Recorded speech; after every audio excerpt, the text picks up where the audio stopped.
So we're passing by these colored little bricks.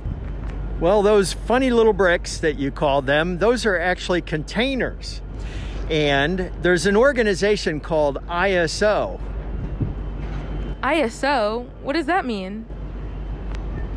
International Standards Organization, or International Organization for Standards. I don't know why they mix the letters around, but they developed the container standard. And the containers can be 20 feet long, 40 feet long, 45 feet long. There's even 53 feet long. And there's a term called TEU, 20-foot equivalent units. And a 20-foot equivalent unit is a unit of measure for how many containers, or these orange bricks. So the beauty of these bricks are that these were loaded in with equipment, and then this cargo handling equipment that you see, like these big cranes that are lifting it on and off the boat. And then you can see men and women from the longshoremen that are working on the boat, strapping down the containers and taking the straps off. And so you load up the container and you're done. You don't have, as it goes from the factory to wherever it's going, it can stay in the container and you just move it around. What used to be here when we started in the Port of Los Angeles was break bulk. What does break bulk mean? Break bulk should have said break your back, because what it means is they loaded everything into the belly of the ship by hand. So think of bananas. Great big huge stalks of bananas would have been on people's back as they lugged it down into the ship, or they're just carrying everything in and out one by one by one. So you can see these containers are mostly 40 foot. Some way over there are the 20-foot ones. And so they're all going to be 8 feet 6 inches high, unless they're 9 feet 6 inches high. That's called a high cube. And they're all 8 feet wide. So you can see they all fit, very standardized. And that's what they sound like when one gets dropped into place. These containers look extremely big. Why are they so big? What types of items do they contain? They are big because I want lots of Christmas and birthday presents. And so they get filled up with all sorts of things, from basketballs to phones to all the cool things, bicycles, all the cool things that you want to have that are made somewhere else in the United States and then brought in here in the container. And so, yes, they are very heavy. Those are really strong cranes to be able to pick them up. And look at this. This is a baby container ship, and it's probably carrying 3,000 to 4,000 TEUs, or 3,000 to 4,000 20-foot equivalents. And you can see here you got 1, 2, 3, 4, 5, 6 stacked up on the deck. Over there in front of the bridge, or behind the bridge, you have 7 stacked up. And if you look, the ones way up at the tippy top that say evergreen and are white, those are actually refrigerated units. So you can see the refrigerator built in. So that could be all sorts of food or perishables like pharmaceuticals. So do these containers come from all over the world? Excellent question. Yes, they come from and go to all over the world. The vast majority, though, I would say, are coming from Shanghai, from China, from Singapore. Singapore is a small city nation, but a huge shipping in and out. South Korea is huge, Japan, a lot of the Asian countries where a lot of our goods that we consume are. And like I said, 40% of the nation's goods come in and out of this port complex. So we're passing by this massive bridge. Can you tell us a little bit about this bridge? What is it called? Well, it is a massive bridge. It's 1,500 feet suspended, and it was completed in 1968. And you asked me what the name of it is? It's called the Vincent Thomas Bridge. So you might ask, who's Vincent Thomas? Seems like a reasonable question. Well, he was a San Pedran, and he was also in our state of California assembly. And he fought for many years to get this bridge added. It used to be just a ferry that brought people back and forth. We have Terminal Island over here, and then we have the mainland over on this side. And so this bridge was the very first suspension bridge that was made by welding. Up until that time, everything was riveted. So you drilled a hole, stuffed some pins in it, and then shoved it together. This is all welded together, so it should last much, much longer. And this is quite different from the brand new bridge that's opening today over on the Long Beach side, the Gerald Desmond Bridge. This one, like I said, is a suspension bridge, and you can see those massive cement things way over there where the cables go down. And then all these piers that you see are carrying force loads going straight down. The cable comes up and then forms this beautiful catenary curve. And that catenary is what's holding the bridge up. All of those cables are there. That's what everybody's driving on. Now, why is a bridge like this so necessary? Why did Vincent Thomas fight so hard to get this bridge built? Well, awesome question. Look at that container ship. If there was no bridge here, container ship goes right in. But what about all the workers that are over there? How do they get over there? What about all those containers? How do they get the containers off there? Look up there. What do you see on the bridge? Trucks with containers moving back and forth. This bridge was built so that we could get from either side of the main channel that we're on, and the ships could still sail in and out of here. Now, at the time the bridge was built, it was built to a height that was unimaginable for people to have a boat bigger than that. This is called an air draft of 185 feet. So it seems like a lot of commerce takes place here. What types of companies can we find here at the port? Excellent question. So far we've looked at container ships, but there's actually a lot of others. I don't see any right now, but if we look right behind us, we'll see where liquid bulk is brought in. So it might be pharmaceuticals, it might be chemicals needed for industrial processes. We'll also see some grain type elevators over there where dry materials are stored and then loaded onto the ships. And you can see the different equipment that's required to load them up. And you can see this old warehouse right here with the clock on it. That's the type of facility that would have existed for break bulk, where the ship would come in and actually have cranes on the ship itself and load the stuff onto the dock, and then the workers would move it around. So, you know, those still go on here in the Port of Los Angeles, but there's so many different companies. If you look from where the stuff is made to the shelves of Walmart, there are 25 different kinds of companies that are involved all along the process, from importers, exporters, shippers, all of those. And there may be hundreds of companies in each of those categories competing with each other. Now that clock over there, is it a working clock? I think it's a working clock. Let's check. Yep, it's a working clock according to my Fitbit. There's a lot of action going on over there. Can you explain a little bit about what's going on? Absolutely. This is just another example of all the different kinds of jobs and activity that are going on in the Port of Los Angeles. This is actually the Catalina Island terminal, and what you're seeing right here is a very special boat. That's a ro-ro, a roll-on, roll-off boat. And that boat, you can see, like on the other side, there's a great big ramp. This one's ramp is down right now. When it goes to sea, the ramp is up. But you can see on there are Albertsons and Vons trailers on there. That is actually bringing groceries to the people that live on Catalina Island. There's a lot of people here doing a lot of different jobs. On average, do you think, or how many people do you think work at this port? Oh, I think there's probably in total between Long Beach and Los Angeles side, there's probably over 800,000 employees that are working.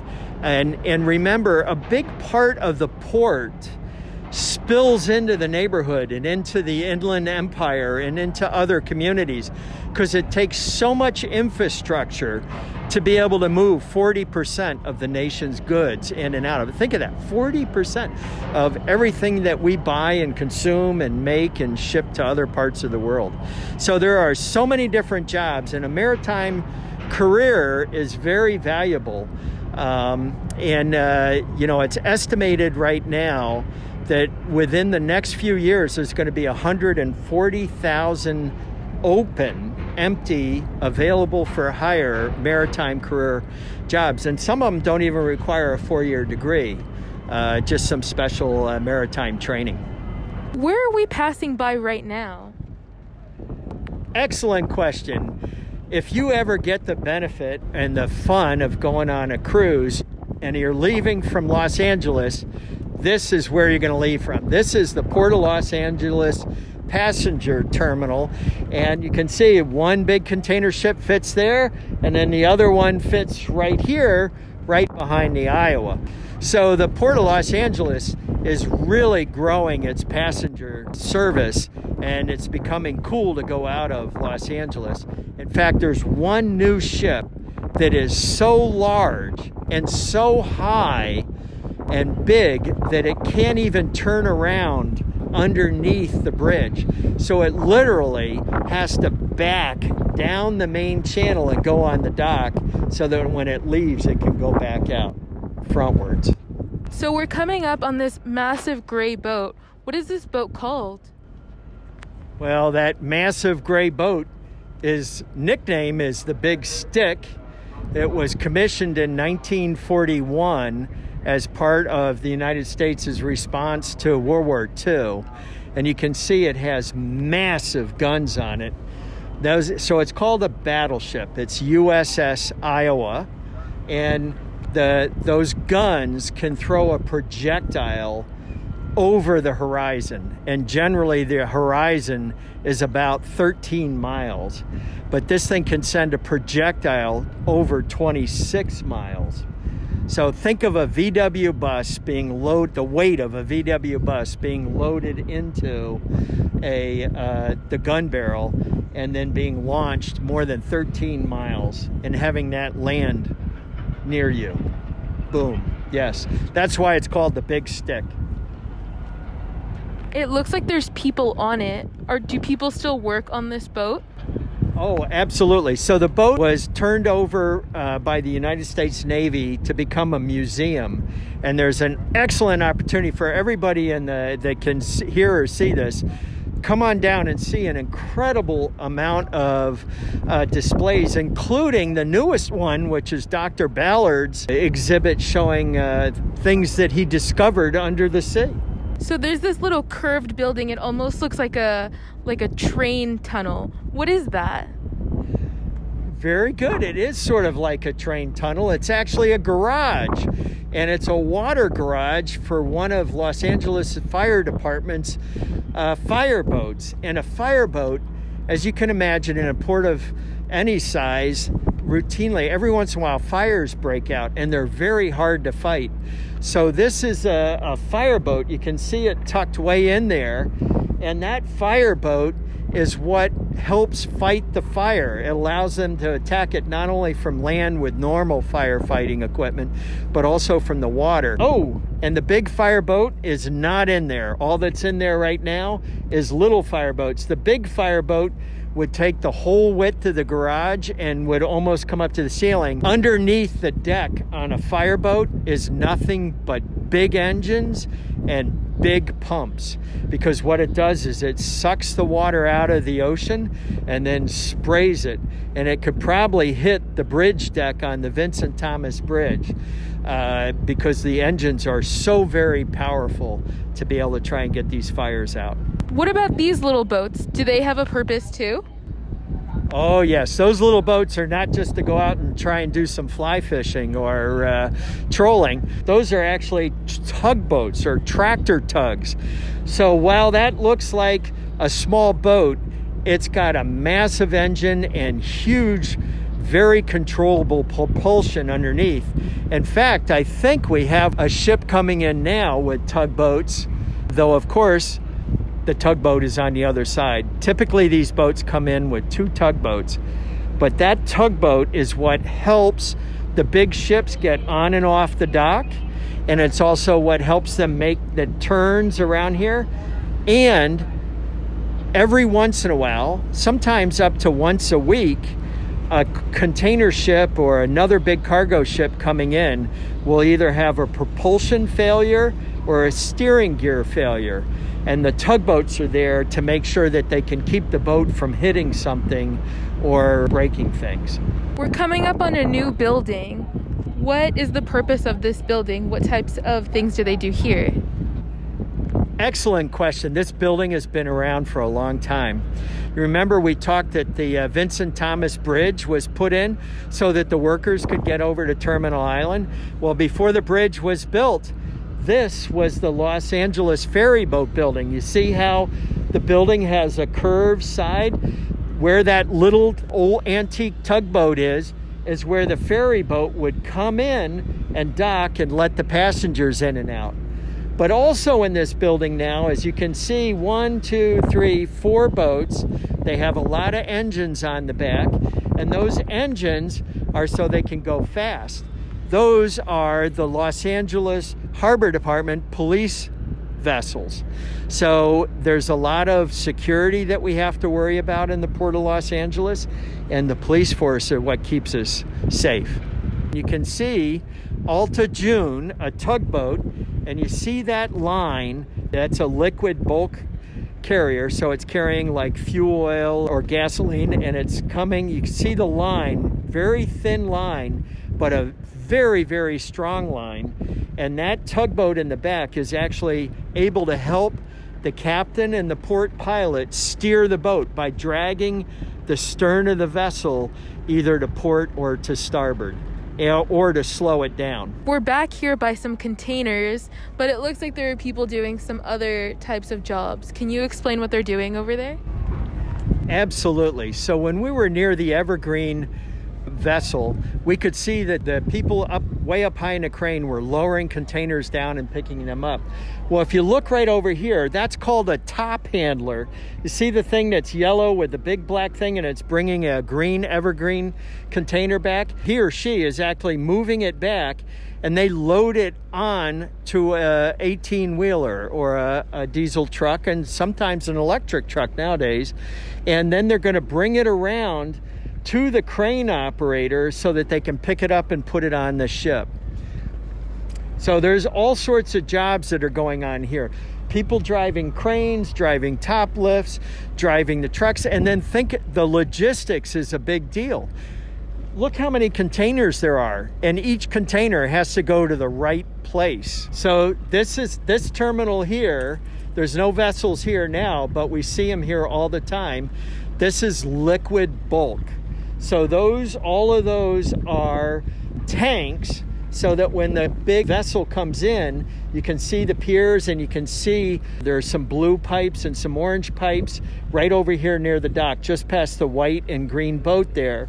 And those actually allow them to offload whatever the chemical is, or whatever the material is, liquid, into the tanks, and then they can get the boat out of here. How long has this building been around? Oh, Warehouse 1, I believe it was the first warehouse built here. If you look up at the roof, you'll see a little building on top with a whole bunch of antennas. Those antennas and that little building was the founding and the beginning of the Marine Exchange. And the Marine Exchange, what they did is they helped everybody coordinate things. So they kept track of the schedule of when boats are coming and going so that they could let companies know, do you need more truck drivers? Do you need more longshoremen? What do you need to actually coordinate everything? So they've actually moved from there. This was a great location so they could see everything, but they're actually up on the hill now, and they also have an even better view looking out. And you can see behind us right out here, we're going out into the ocean. There's the breakwater, and there's Angel's Gate, the historic lighthouse, and that is the opening for where all the ships come through to enter the Port of Los Angeles. And you can see the breakwater there is what actually makes the waters inside here very calm and very easy to navigate.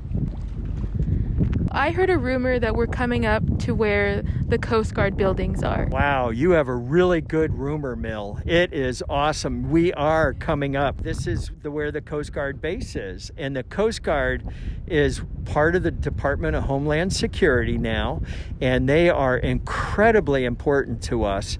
They provide so much safety and security for us. If we got in trouble out in the ocean, they're the ones that are gonna come and get us and help us. They're the ones that maintain all of the navigation equipment that we see out in the ocean and in ports. And then as we come down here, we're going to see on the dock some of their brand new ships, which are called fast response cutters, which can go out into the ocean for many days, go very fast, very maneuverable, and I think they're 153 feet long, so they're not little boats. I'm also noticing that the wind is picking up so much more here than when we were farther into the port. Why is that? Well, you know, physics is always with us, and physics is what's happening right now. As the day goes on, the different thermal heating in the desert gets very, very hot. Hot air rises, and then it follows along. It's coming from the ocean. So we always end up with an onshore breeze later in the day, especially when it's hot. And that's why we call this area Hurricane Gulch. You can see all those little sailboats over there are having a great time because there's so much wind here. It almost looks like that boat over there is missing a little part of its side. Why is that? You are really observant. That boat was made that way, but it does look like it's missing side of that. That boat is part of the United States Coast Guard, and that is a buoy tender. It's the George Cobb, and you can see that side is open, and you can see it's all rusted and banged up because they actually go out and service the navigation, aids to navigation that we use to safely navigate. So these buoys, so you can see on the deck of the George Cobb towards the house there, the white red buoy, that's a safe water mark, and you're seeing the top of it, the part that the seagulls and the sea lions live on. And so they've used that little crane which is little compared to the massive ones that we've seen today, to pull the boat up out of the water in the anchorage and the chain, and then the Coast Guardsmen and women actually work on it. And you can see this one's newly painted, and I would imagine who knows if they're taking a nap and then they're going to go get on the boat in the middle of the night and take the mark out to where it belongs and redeploy it. That's a buoy tender, and that part is missing from the boat by design. Thank you so much for joining me on today's episode. I had so much fun learning about the Port of Los Angeles, and I hope you did too. See you next week on Coasting with Maddy.